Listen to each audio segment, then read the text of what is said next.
What is up, Beat the Maze fam? It's your boy Ian B. And it's your girl, Jasia. And today we have a special episode for you all for a couple reasons. I want to introduce somebody very special. This is Cam Tucker. Cam is the founder and the owner of Flexin Financials, and he is our very first interview guest on the podcast. So we're super excited to have you, Cam. Yes, we are. Cam, can you say hello to our audience and just let them know a little bit about who you are and what do you consider yourself? Do you consider yourself like an investor? Do you consider yourself a business owner? Let them know a bit about you. All right. Hey, everyone. My name is Cam, like they mentioned. Thanks for having me on the show again. Super excited to be here. Just a little bit of background about me. I guess I came from an engineering background, but then recently switched over into like the financial space. So creating financial content.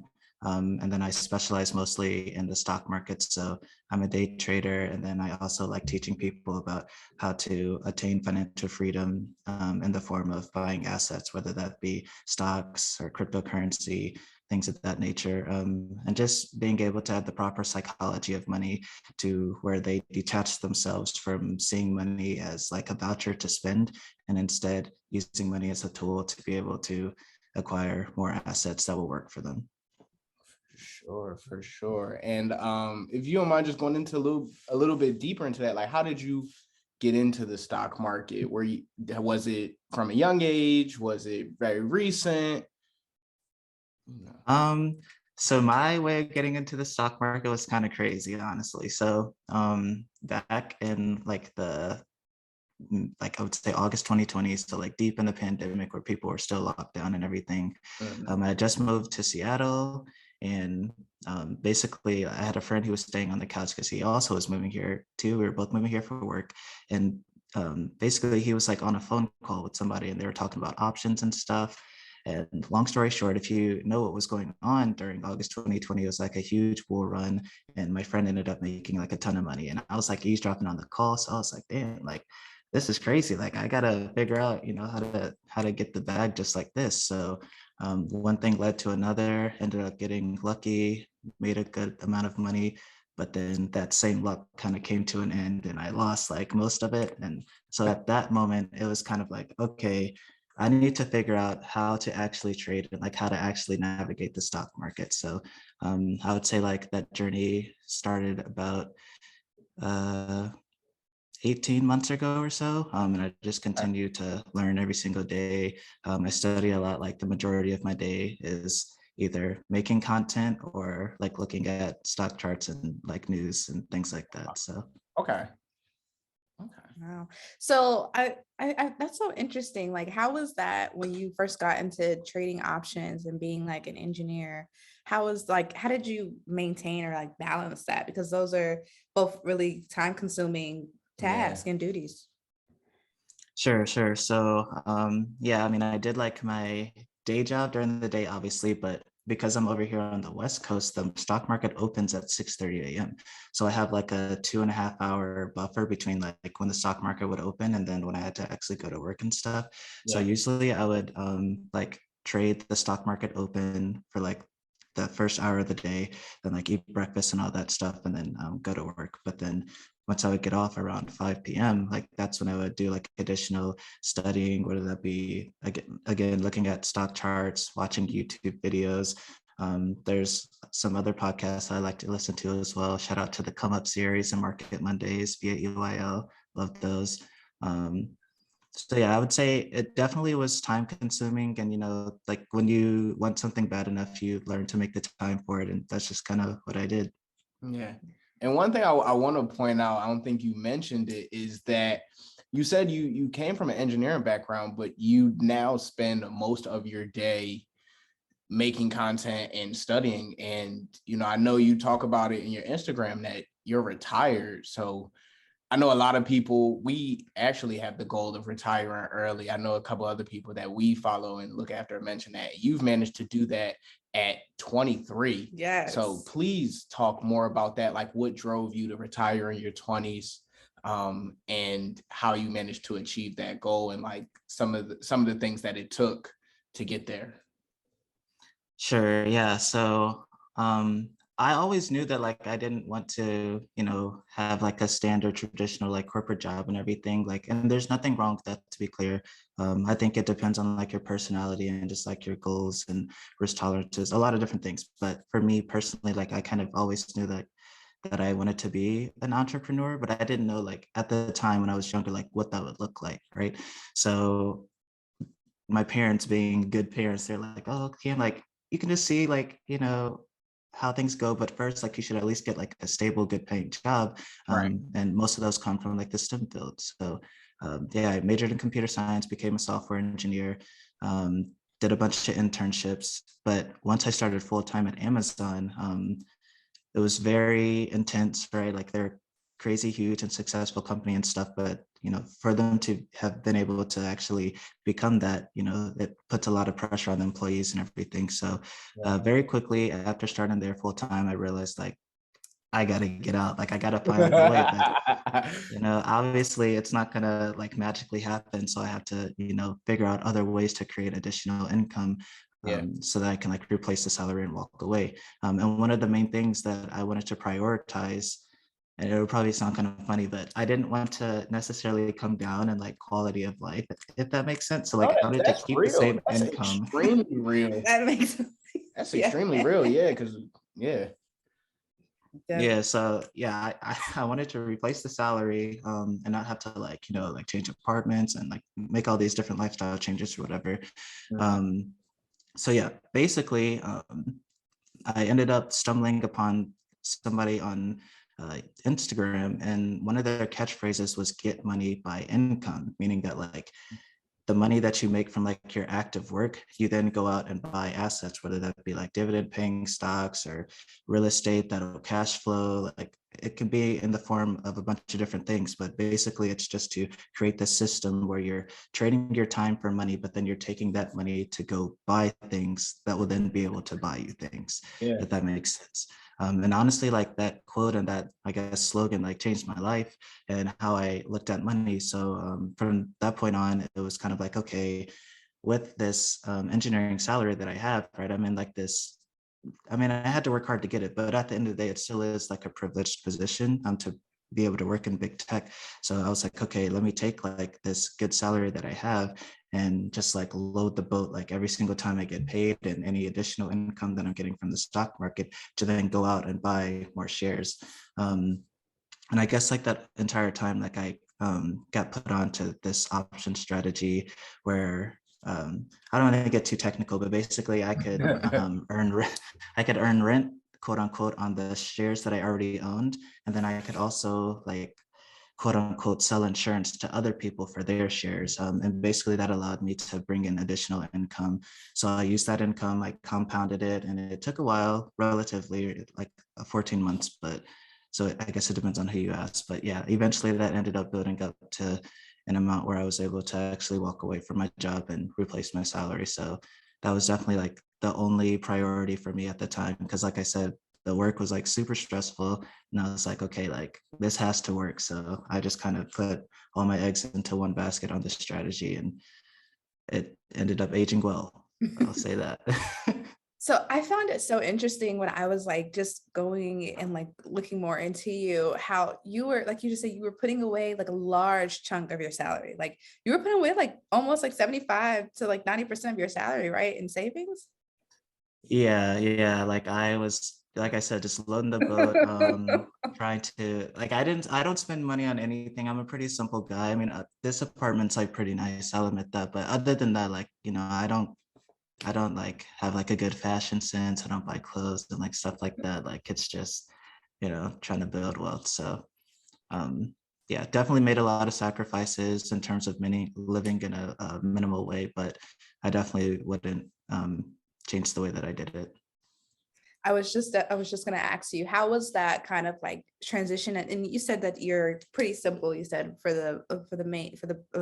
Most part. most part. That's Yeah. the word I'm looking for. Thanks. How was that? Was it difficult to like set your mind to, I'm gonna save this particular amount of my income, and not, go eat out. Like I'm an eat out fanatic, not go eat out, not shop, not like, was that difficult, or was it just kind of like, mind over matter, you know, you wanted to do it, you're going to do it. Yeah, so I'm not gonna say it wasn't difficult, but the thing is, so I come from, even before like engineering and stuff, I come from a bodybuilding background and like competitive bodybuilding. So like Oh, if you know anything about that, that's like we're talking like 16-week, like very, very strict diets, and just yeah. like a tremendous amount of discipline. So I feel like at this point, like my mind has been conditioned to be able to go without certain things that I actually want. Like I guess I can like play tricks on my mind. I don't know how to Yeah. describe it, but it makes it like very easy. I mean, like for example, like the last 6 weeks leading up to the last bodybuilding show that I did, I mean, I had to eat fish without any seasoning 5 meals out of the day.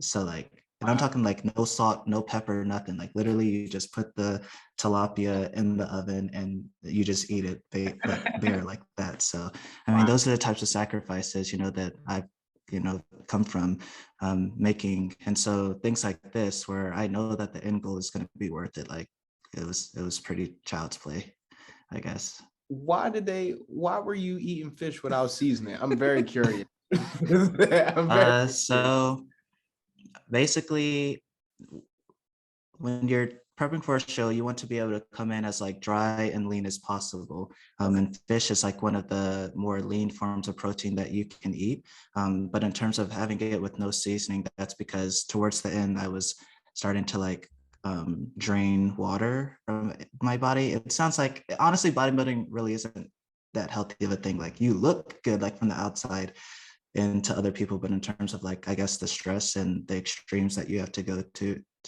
it's not really the most healthy thing. But anyways, I was trying to like drain water so that I could like look the most vascular and like ripped and like all that stuff on stage. So eating it with no seasoning like helped that process be expedited. Okay. Gotcha. Okay. So I guess Yeah. let's pivot really to what's Flexin Financials. Tell us a bit about how you got here into starting your entrepreneurial journey. And like you said, you knew you wanted to be an entrepreneur, but you didn't know where you kind of would like what that looked like for you for your future. How did you get to where you are now? Sure. So Flexin Financials started, well, I would say like officially, I made the Instagram account on May 1st of 2021. But even before that, it started just me casually like saying my thoughts on Twitter about like what I've thought about the stock market, certain stocks, things like that. And as I was doing that, like I started gaining like followers and like people were like engaging with me on the posts and stuff. And I was like, dang, like people like actually like to hear what I have to say about these things. And the more knowledgeable I got, the more comfortable I became speaking about like finances and money and stuff with like my close friends and family. And then I started to realize that like things that I thought were like general knowledge or like I guess the basics, Mhm. they weren't to a lot of people.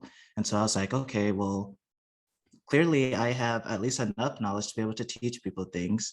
And now in the days of social media, I mean, you can like get your voice out there very easily. Yeah. So I was like, well, let me just, you know, take a shot at this and, you know, see how it goes. So I just threw together the Instagram account. I mean, it's grown to much bigger than I would have imagined in this amount of time. But yeah, I just started on Instagram, posting as much as possible, uh, things that I feel like people should know, kind of like the basics. And then I kind of more recently, within the last few months or so, been moving up to more intermediate level things. But yeah, just I guess trying to create like this quote unquote database of like, okay, how do I start? Where do I start? Like what things should like I avoid, stuff like that. And just trying to, like I said at the beginning, condition people to be able to flip their mind from seeing money as this thing that they should be spending and instead collecting assets because it's going to be better for them in the long run. Yeah, absolutely. I think that's amazing. I think I've been following you for a while now. Probably when you were like Appreciate that. at like a couple hundred followers, and to see you grown to almost 1,000 followers in less than a year, I think is incredible. And even, you know, just watching your own growth. I noticed something that you do often is you do your what's it called, your profit recap Fridays. And so I was looking at, oh, where did it start? And I saw from where you started at around what, $400. You said you just wanted to make an extra $50 a month, and I saw that at your max you had made almost $6,000 in a week of profit. And so why did you choose to start showing your results and showing your weekly profits? Yeah, sure. So I think it was kind of twofold. So the first reason was kind of for me to like be able to actually keep track of them, right? Like I could have easily just, put it in my notes app and nobody would have seen it or anything like that. But I think one of my main goals of actually starting Flexin Financials and the page specifically was to be able to document my journey, but in a very transparent way. Because I know that exposure is everything. Like that's how all of this even came to fruition, was seeing what's possible for other people and then being like, oh damn, like if he's able to do it or she's able to do it, like why not me? Like they're not that much smarter than me. They're, you know what I mean? So I guess I wanted to serve as another person that could be able to do that for people. So yeah, just like showing my profits and sometimes losses, and just like along the way, yeah, being able to show people that like, okay, if you're consistent with like investing and you stick to like a strategy that works for you, like that'll compound over time, and you'll be amazed to see like, how quickly and how big it can grow if you are just dedicated to it. So that was kind of the thought process of the Profit Recap Fridays. And I also too, I guess another reason was like to be able to, I guess, give like a behind the scenes of like, okay, like this was my thought process when like making this trade or like this play and things like that. So just to be able to see, not only show like, oh, look guys, like look how much money I made, but showing like, hey, this is how much I made and this is how I did it, so that you can also do it or something similar. Yeah, where people, I know you talked in a little bit about, you talked more about money, excuse me, to your family, your friends. As you started growing the Flexin Financials business, were they resistant? Were they accepting, and like, did they want to know more about it? How was that as well? Sure. So yeah, I guess I'll start with like my actual immediate family. So my parents and then my brother. So they were all already like investing in the stock market, but it wasn't to like the extent that they are at the moment now. Like now it's like a priority. It's honestly kind of like a bonding thing between us. Like we just talk about like money and stocks all the time and options. But yeah, I remember at first, like I started like telling them about options, and I feel like options to the general public, it's kind of like, oh, like don't touch those, like you'll like blow up all your money and blah blah blah. And it was kind of the same for them too. Like they were like, oh, like Cam, I don't know about this, like this is pretty risky, da da da. But like over time, as they, again, like exposure is everything, so as they seen it start working out for me, they're like, okay, like, well, it would be able to work for me too, right? Because people feel more comfortable with things when they know somebody who's also doing that thing. um, so yeah, I would say that was kind of like the timeline between like my immediate family, but there's also like other people too. Like I get a lot of DMs all the time from people like hitting me up saying like, hey, like I've really been like paying attention to like your content. You've like inspired me to like start taking my finances seriously. People are like hitting me up saying that like they're showing the post to their parents and like their parents are getting into the stock market. So it's honestly kind of crazy. Like I'm like, damn, like I never would have thought that people would like Yeah, listen to me or like trust me like that, yeah. So yeah, it's pretty humbling. But yeah, just excited to see how many more people I can reach, honestly. And so obviously you've had so many things that have accredited to you being able to retire at 23, which is like a huge, huge, like big was feat. I think that's it's a huge feat. And what would you say are like the three main things that really helped you get there? If you could boil it all down. Let's see. Well, again, number one, consistency, right? So there could have been, weeks where I didn't feel like waking up in the morning to like make trades and stuff, because like again, I said it's like 6:30 over here. Is where I normally trade at. So like I guess, yeah, just like the lack of motivation, for example, could have been one thing that deterred me, but I just always remembered the end goal. So I would say number one, discipline. Number two, um, it's kind of weird to say. I would basically say just like prioritize, like putting the profits that you make and reinvesting them, right? Don't get complacent with saying like, oh, I made $300. Well, let me go spend this now because it would take me an hour to make, it would take me a week to make $300, for example, at work, but I just made 300 from the stock market. So now I can like go spend this extra money, like instead of saying it that way, instead being like, well, damn, what would happen if I actually reinvested this 300 and how much more would it grow to? So I would say discipline, reinvesting, and then a third one, always just keeping your eye on the North Star, really. And by North Star, I mean like remembering why you started, because it's not going to be easy. There's going to be times where you'll hit some hurdles, you'll stumble, you might lose a little money, whatever it may be.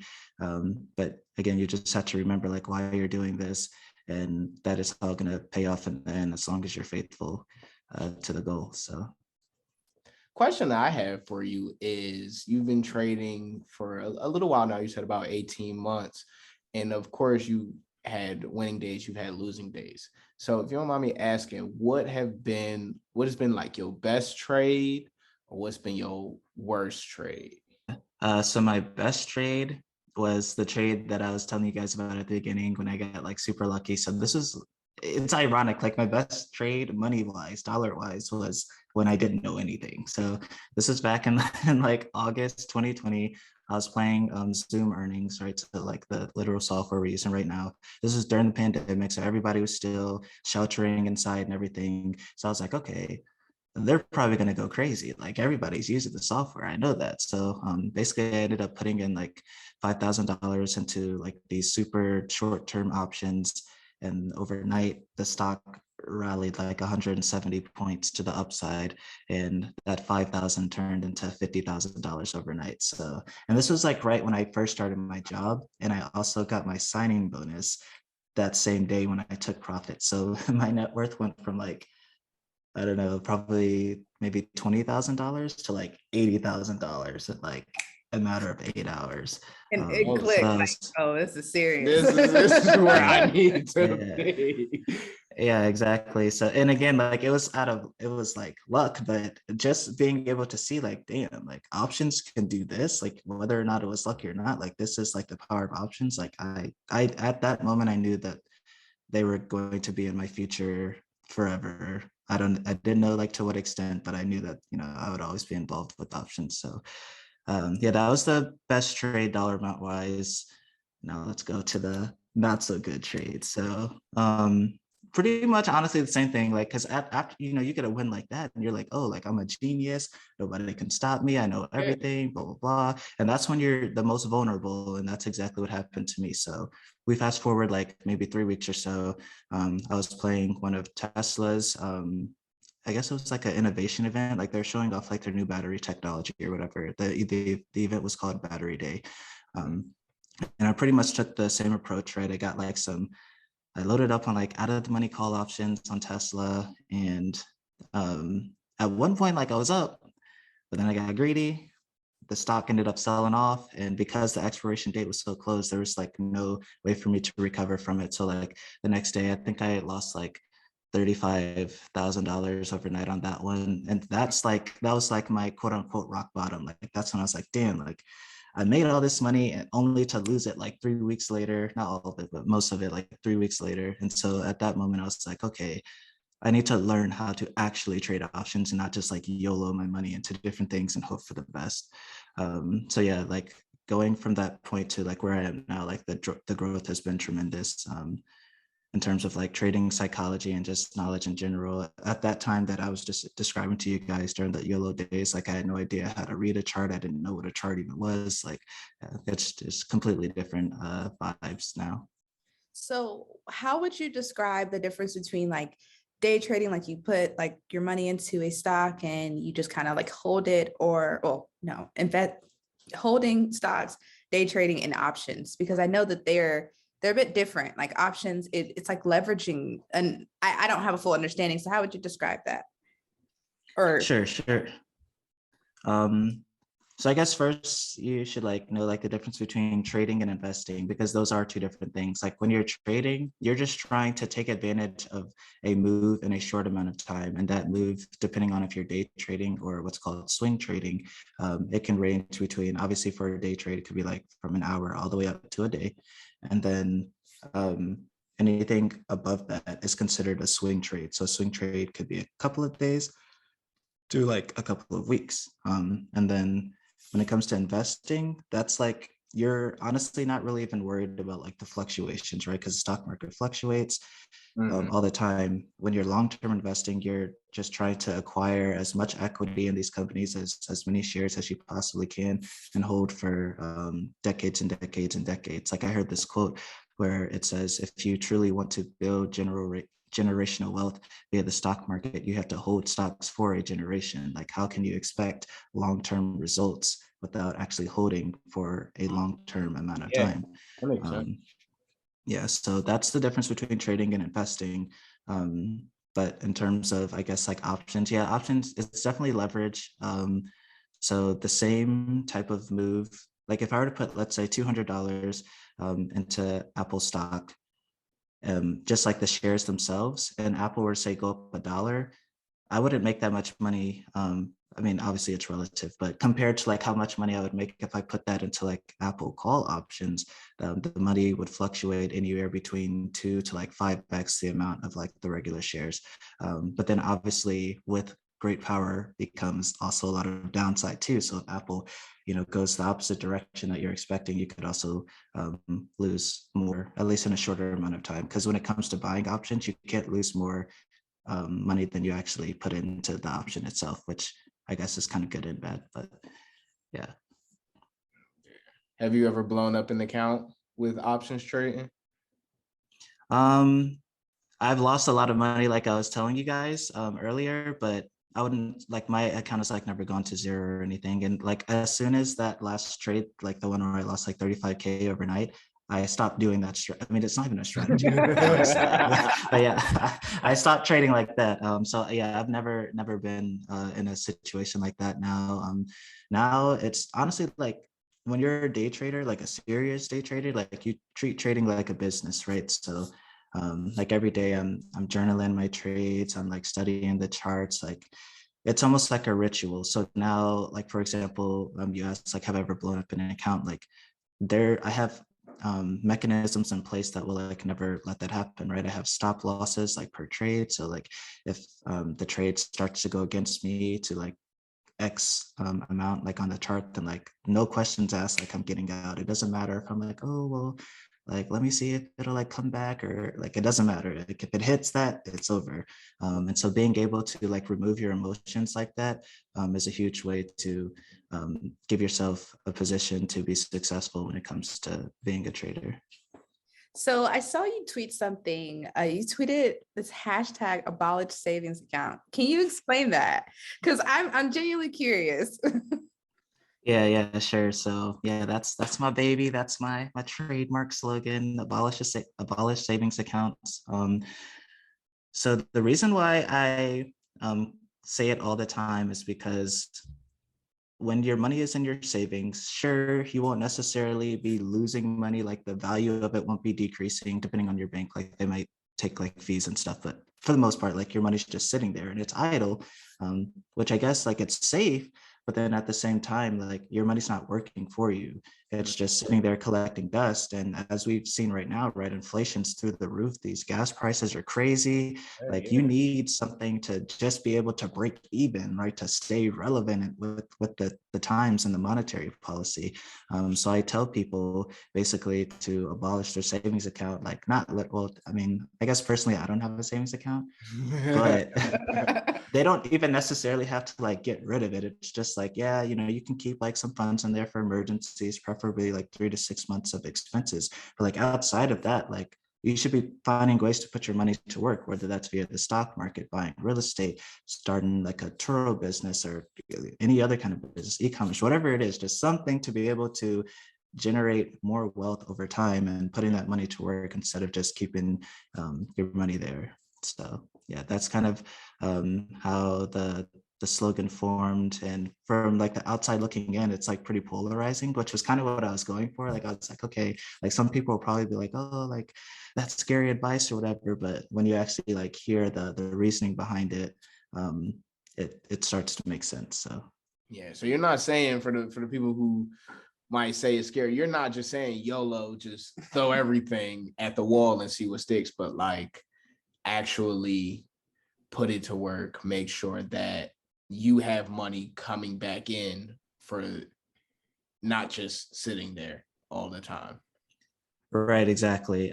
Exactly. You just hit it on the head. So yeah, not, taking the money out of your savings account and putting it into like these weird penny stocks that no one knows about and like crazy options or anything like that. Like you can literally just again, keep your emergency fund, but outside of your emergency fund, like you can take whatever residual income that you have or like spare cash that you have around and literally just put it into like a S&P 500 index or something like that. The average return is 8 to 10% a year. Like your bank account, if you look at like the average interest that the bank will pay you, it's 1% of a percent. So like even if you had $1 million, let's say, in your savings account, you would only make every single month, I think it's like, it's not even enough to cover a Netflix subscription. I did the math like a couple months ago. Like it's pitiful. And so it's like all of that, like $1 million where it still wouldn't even pay your Netflix bill monthly. And yet you're comfortable with like keeping your money in your savings. Like, I don't know about y'all, but that doesn't sit right with me. So I'm about to put my money to work somewhere. I like how you said that you're gonna put your money to work. So how, if you're coming into this and you're like, I have this capital sitting here, I want to do something with it, I want to start, making some type of revenue off of this, but I don't know how to trade, or I don't know how to invest, I don't know how to do options. And it might seem daunting to people, like, oh, you got to know how For to, sure. like you said, stop loss, like you have to know how to do these different things, and that can be daunting in some, or just intimidating, I would say. How would you Mhm. suggest those people begin, like some actionable steps for them to begin stepping more into the comfortability or just knowledge of learning how to build this skill that you have? Yeah, I think this kind of goes back to what I said about like the difference between trading and investing. Like I feel like people, when they think about the stock market, because of like what they see on like TV and like social media, they're like, oh, like this means that I have to have like 12 monitors here and like be looking at the screens all day and like I have to know every single thing about it. When in reality, like, I mean, some people do that, right? Like the very extreme traders, but for the most people, like investing in the stock market is like extremely easy. Like all you have to do, if I were to be starting out again, what I would do is I would just, well, it depends. So if I'm working at a company, then I would probably just invest like in my 401k and take advantage of the company match that they'll give me. So at that point, like you don't even have to think about it. Like it'll just come out of your paycheck. The company will match the money that you put in, and you can just put it into like, again, like an index fund that'll return 8 to 10% a year. And like, you're good. It gets literally hands off. You don't have to do anything. And for the majority of the people, like that's been, proven over time, hundreds of years that the stock market has existed. But if I didn't have like an employer that offered a 401k, what I would do was I would open a brokerage account, something like a Robinhood, right? It's very user friendly, beginner friendly. They have like built-in tutorials and all that kind of stuff on the app. And once I opened that account, I would think of stocks that I know and like, and I actually use, or so not think of stocks, but companies that I use. So like, for example, you guys can't see it, but I have like a shrine of Apple products over there in the corner. And so like, I know that like Apple is a good company and they're very successful because I literally use their products all the time. So like, that's an example of a company that like I would be comfortable investing my hard-earned money to. For example, Target. I was just there this morning. I see people in there. I know that they have customers. They must be doing well. Target could be another example. So like thinking about like these real world examples of, okay, what are companies that I believe in? Let me ride those coattails of their success by giving them my capital, becoming a shareholder, and being able to benefit from the success that they have. Because when you think about it, like by you not investing in the stock market, that's basically saying that I believe that I can manage my money better than these people at these companies that have like all these like expert advisors and stuff telling them like how to make the company better. And I don't think I'm smart enough to do that. So I would rather just give my money to them and let them let it grow. You know, I mean, people talk about corporate greed all the time, how these corporations are getting richer. So like by you being invested in these companies, you're going to benefit from them getting richer and more wealthy. So yeah. So yeah, think of companies, that like you believe in, and that's what I would choose. And I would say when you're first starting out, for sure, you would want to keep your portfolio anywhere between no more than like 8 stocks, because what happens is it's a couple of things. Number one, you'll spread yourself way too thin. You'll have like 30 different stocks and you'll have like one share here, one share here, which like it's great for like a starting place, but number one, it's going to be way too hard for you to like keep track of like 30 different companies, right? And actually like, be doing research on them and like see like what they're like, what new products they're releasing, or like what their quarterly performances look like all these things. Like the more companies you have, that's the more that you have to keep up with. And simply, it's not realistic. Like even if you're doing this full time, like I am, like that's not realistic. So I would say keep the amount of companies that you're holding down for that reason. And then also, like if you're spreading yourself out too thin, and let's say you have like one share in Apple, one share of Tesla, one share of Amazon, like sure, these companies will fluctuate or appreciate over time, and you'll be able to benefit from that. But let's say even that Apple were to double from like today and like 2 years from now. If you only have one share of Apple, then you'll make like, what would that be? I think Apple's trading at like $175. So but like 200, I don't know, it's gonna be so embarrassing. The math's gonna be off, like $300, let's just say 350. So yeah, like you'll make $175 on that share because it doubled, but like, wouldn't you rather just have more money into just like a more concentrated basket of stocks? That way, as the appreciation goes up, your more concentrated capital will also go up proportionally to that and like have much better performance. So yeah, I hope all that made sense. But basically, if I could like consolidate these steps, is one, either invest in a 401k through your employer and take advantage of the company match. If you don't have that option, open a Robinhood account or something very similar and invest in stocks that you like, know, and believe in and use. And then keep your portfolio tight and right, meaning like 6 to 8 stocks.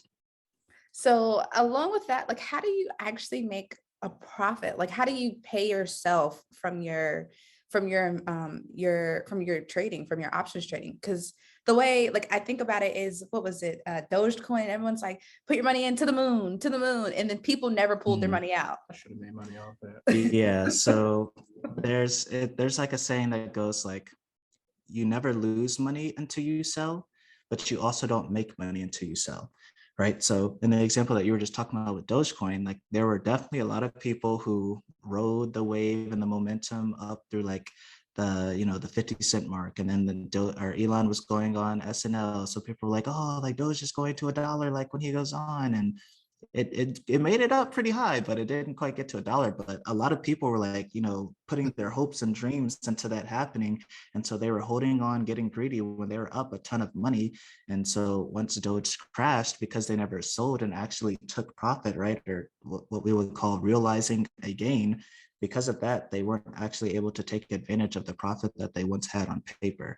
So yeah, in order to actually lock in profits, you have to actually sell off either all of the asset or at least a portion of it to actually be able to lock in those gains. So when it comes to how I actually make my income, again, it kind of goes back to like the trading versus investing. So when it comes to investing, like I don't sell my shares, I just let them do what they're going to do. Like I said, the stock market's going to fluctuate over time. But when it comes to trading, like I'll enter an options trade, I'll get whatever profit I feel comfortable with, and then I'll sell that. And like that's my profit for the day. And obviously, like day after day, I usually will first like set aside the money that I need for like expenses for the month. But outside of that, then I'll take like the additional profits and I'll reinvest that into long-term portfolio, collect more shares and get more equity in these companies that we all like, know, and love.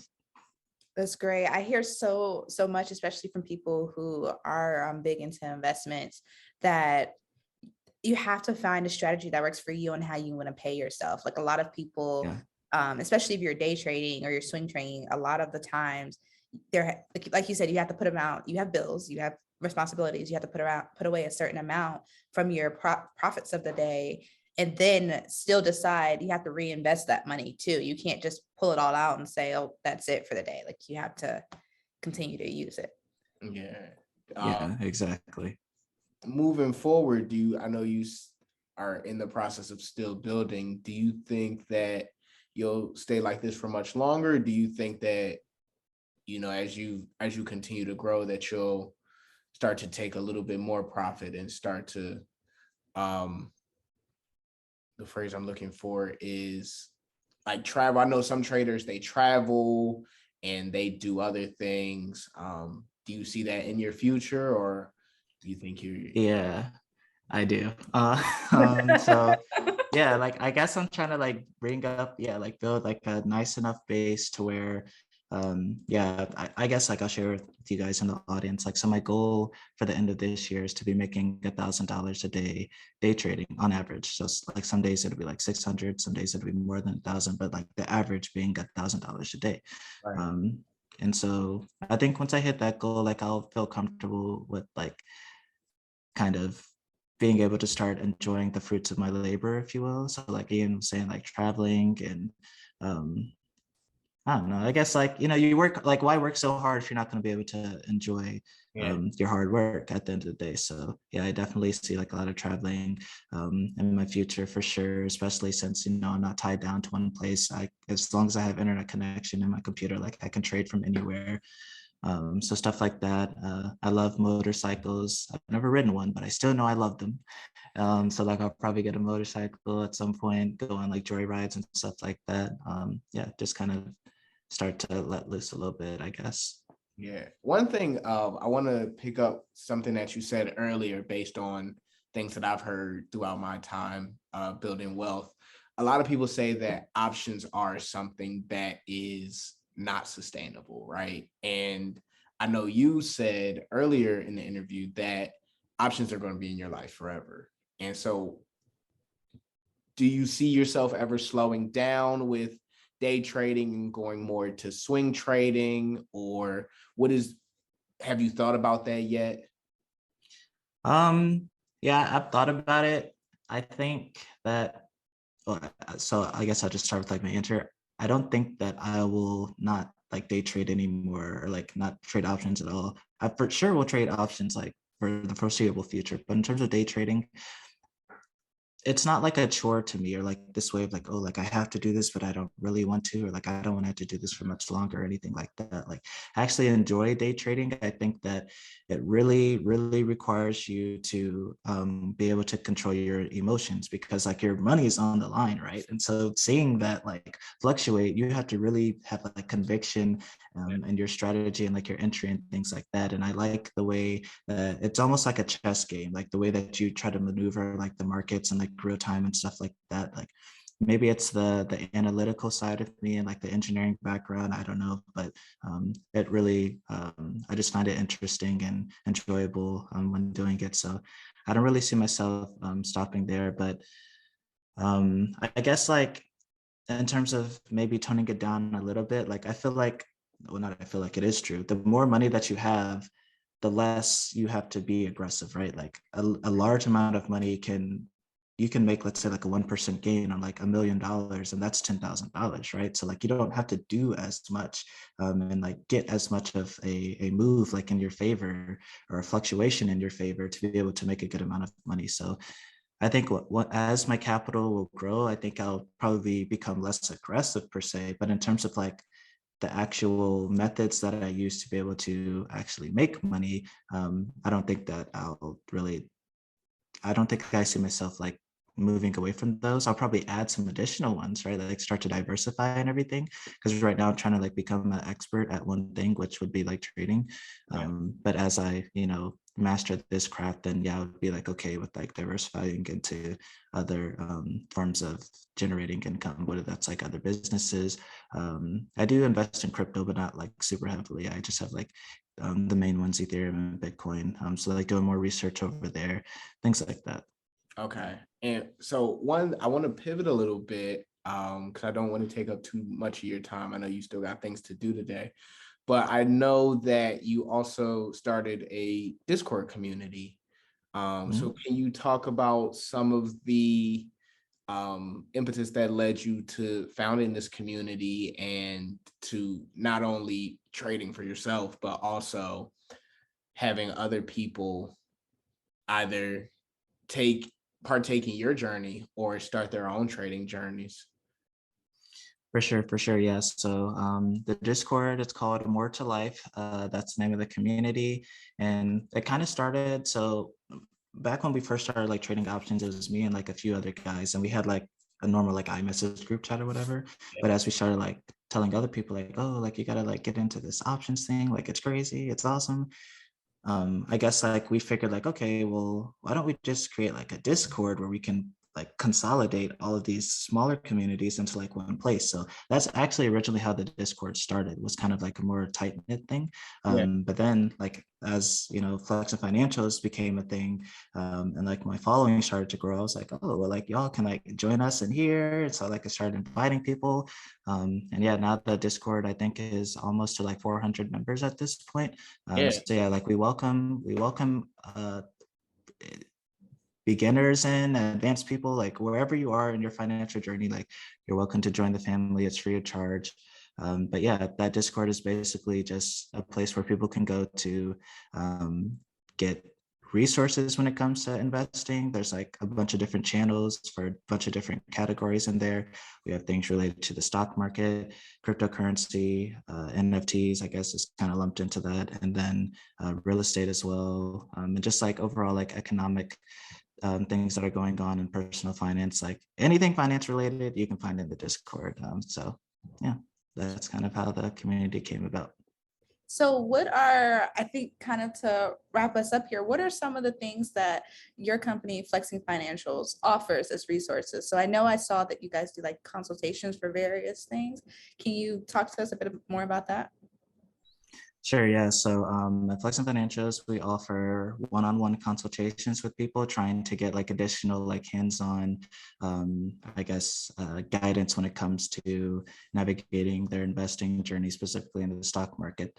So we offer like one-on-one option consultations, technical analysis consultations, and then there's also a personal finance consultation too. So like people are just trying to figure out like, okay, I have this extra income that I can, you know, put to work, but like, where do I get started? Or like, should I pay off debt first or invest first? Like all of those like basic and more broad financial questions, like they can sign up for a personal finance consultation as well. So that's one of the services that we offer. And then also coming soon, there's going to be a course specifically on options trading, specifically the strategy that actually allowed me to be able to attain financial freedom and walk away from my day job. That course is coming later this summer is what it's scheduled to come out at. So yeah, that'll be another service that's on the way. I'm excited. You got me on the edge of my seat. Like I need to get some books about. I'm a big book reader now. Thankful to audiobooks. Oh my God, I need to go get some audiobooks on. She was not trying to read books in the beginning. She's like, no, but now Cam, definitely want to say thank you so much for allowing us to have you on this podcast, allowing us to, you know, see a little bit more into who you are and who Flexin Financials is. 2 questions before we go. Last question, where do you see yourself? First question, not last question, but first question. Where do you see yourself and where do you see Flexin Financials in maybe a year or 2? Where do I see Flexin Financials and myself? So I guess like where do I see myself in a year or 2? Number one, wealthier. I see. I mean, I mean, that's kind of a joke, but it is true.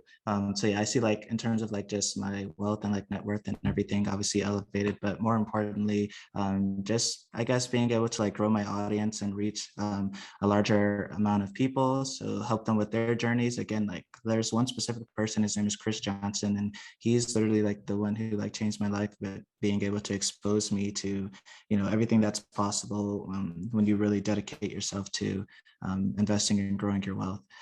So I guess I just want to serve as like a person like that who can do that for other people. So I guess like right now, I would say Flexin Financials has had like 911 followers. So in 2 years from now, like maybe 5,000 followers or something like that, I would, be nice to be able to say that I'm helping out 5,000 people. I would say at that point, I mean, who knows, where things could take us, but maybe I'll have like some people like helping out with the content and like maybe there would be like clothing line. Like I have a lot of ideas and I have like something called a vivid vision where I kind of like answered this question for myself, but that'll take like way too long to go through. But yeah, I see just great things overall in the future for both me and Flexin Financials. Very, very excited to see where you go. And so for that second question, we do something here on our channel after every episode on our podcast and our YouTube channel, after every episode where we have ourselves and our guests drop a bag of knowledge. Today, what would you like to leave as a bag of knowledge for those who are hearing this for the first time? The first time they're even hearing about options trading, the first time they've actually seen someone who has been able to retire at such an early age. What would you leave them with? Sure. I would say that the stock market isn't going anywhere. So what do I mean by that? A lot of people, they like to jump in kind of like how I did at the beginning and just kind of like swing for the fences and like hit home runs and become rich overnight, when in reality, that's obviously not going to be a high likelihood of that happening for most people. And I would say that instead of trying to swing big, right, the more money that you risk up front and the more risks that you take up front, the more likely you are to blow up your account. So instead, being able to actually build a sound strategy and focusing on the process over the profits. Like once you focus on the process and you execute on the process flawlessly and master it, the profits are going to come. Like it's inevitable. Yeah. So I would say, yeah, just definitely process over process there. And again, remembering that the stock market isn't going anywhere. It's going to be here 2 years from now, 10 years from now, whatever. So like as long as it takes for you to be able to actually grasp these concepts and be able to feel comfortable with trading and navigating the markets, that's going to give you that longevity to actually build true wealth as a trader over time. And then I guess I would just leave off with get money, buy income. I mean, that's really the name of the game. If you put your money to work, you buy things that'll be able to buy you things. You'll be able to walk away with financial freedom sooner than you think. Like a lot of people, they think that there's like this arbitrary number that they can reach. And it's like, okay, if I hit $1 million or $2 million or whatever, then I'll be able to retire. But in reality, retirement isn't a age and it's not a number, it's an equation. And that equation is that if you can bring in more money passively every single month or year, however often your expenses are due, if you can bring in more money passively than that amount of your expenses, then you can retire. Working has now become a choice once you exceed that amount. So prioritizing that instead of chasing like this arbitrary number, chasing, I want to be a millionaire before the age of 30 or whatever, like instead just focusing on what actually will set you free, which is exceeding your expenses. That'll set you a long way above everybody else. Not that it's a competition, but unfortunately, a lot of people will still kind of fall into that trap. So, yeah, absolutely. Thank you so much again, Jasia, and I are extremely appreciative of you telling people how you've beat your maze and how you continue to strive forward and be great. So where can our audience find you? First of all, thanks again for having me. This was a great conversation. Really appreciate you guys. Hopefully people found value out of this. People can reach me on Instagram at Flexin_Financials. And then on YouTube at just regular Flexin Financials. If you spell it like the way that it is right behind me, you'll be able to find it. Yeah, hoping to engage with you guys if you choose to join the family. All right, Jasia, where can the people find you? You guys, you can find me on Instagram, TikTok, and Twitter at Jasia Robinson. And yeah. And you can follow me on Instagram and Twitter at ENB, 2 underscores at the end. TikTok is Ian.B3. I had to change it because it was crazy. And you guys know, of course, that you can get this episode along with other episodes at Beat the Maze Podcast, Instagram, and on our YouTube channel at Beat the Maze Podcast. All right. Y'all have a good one.